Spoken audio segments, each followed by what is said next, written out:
আসসালামু আলাইকুম, welcome back to আখিস recipes. আশা করছি সবাই অনেক ভালো আছেন। আজকের রেসিপিটা চকলেট লাভার্সদের জন্য। হ্যাঁ, ঠিক ধরেছেন, আজ আপনাদের জন্য চকলেট কেক রেসিপি নিয়ে এসেছি, কিন্তু চকলেট গলানোর ঝামেলা ছাড়াই। বেশ অনেক দিন থেকেই অনেকের রিকোয়েস্ট পাচ্ছিলাম চকলেট কেকের।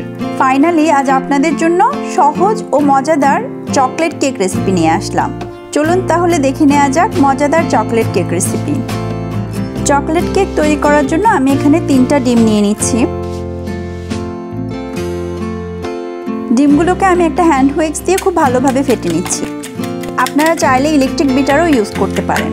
ইলেকট্রিক বিটার ছাড়াও যে চকলেট কেক তৈরি করা যায় সেটা দেখানোর জন্যই আমি আজকে পুরো প্রণালীটা ইলেকট্রিক বিটার ছাড়াই করব।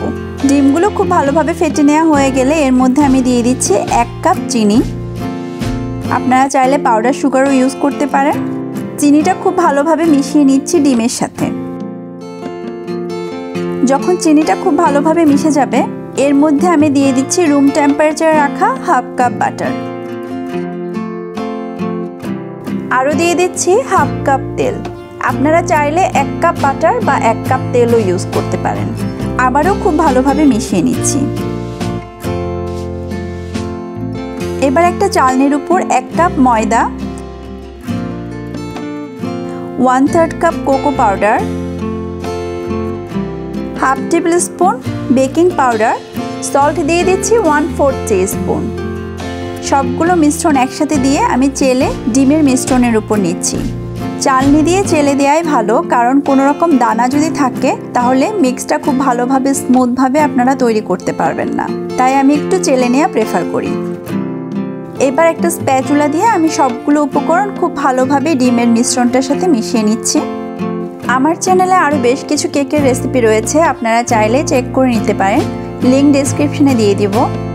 আর এমন নতুন নতুন আরও অনেক রেসিপি দেখতে চাইলে আমার চ্যানেলটাকে সাবস্ক্রাইব করে অবশ্যই বেল আইকনটি প্রেস করে দিবেন, তাহলে আমি ভিডিও আপলোড করার সাথে সাথে পেয়ে যাবেন আপনি। আপনারা চাইলে হ্যান্ড হুইস্ক অথবা ইলেকট্রিক বিটারও ইউজ করতে পারেন। এমনভাবে মিশাবেন, চেষ্টা করবেন কোনো দলা পাকানো বা দানা যেন থেকে না যায়। খুব ভালোভাবে মিশানো হয়ে গেল। এরপর একটা প্যানে আমি পার্সমন পেপার বাটার ব্রাশ করে নিয়েছি। আপনারা চাইলে পার্সমন পেপার না থাকলে রেগুলার পেপারও ইউজ করতে পারেন, আর বাটারের পরিবর্তে তেলও ইউজ করতে পারেন। এখন ওই প্যানে আমি মিশ্রণটা ঢেলে দিচ্ছি। একটা ওভেন আমি 10 মিনিট ধরে প্রিহিট করে রেখেছি 350 ডিগ্রি ফারেনহাইট, যেটা ইউএস এর জন্য, এবং ইউএস এর বাইরে 180 ডিগ্রি সেলসিয়াস। যেহেতু চকলেট কেকের ব্যাটারটা একটু থিক হয়, যার কারণে উপর দিয়ে আমি একটু স্মুথ করে দিচ্ছি। এরপরে হালকা একটু ড্যাপ করে নেব, ভিতরে যদি কোনো বাবলস থাকে সেটা যেন বের হয়ে যায়। এখন আমি মিশ্রণটা ওভেনে ঢুকিয়ে দিয়ে 30 থেকে 35 মিনিট অপেক্ষা করব কেকটা সম্পূর্ণ বেক হওয়ার জন্য।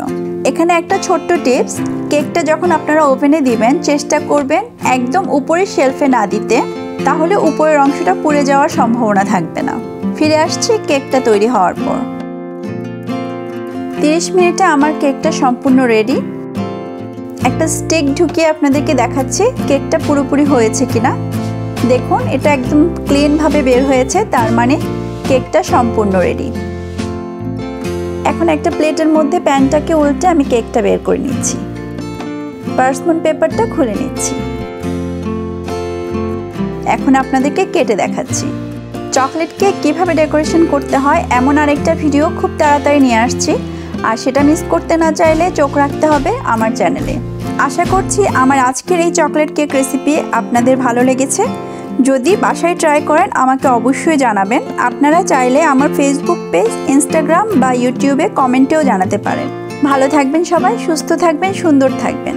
আবারও দেখা হবে অন্য কোনো রেসিপি নিয়ে। সেই পর্যন্ত আল্লাহ হাফেজ।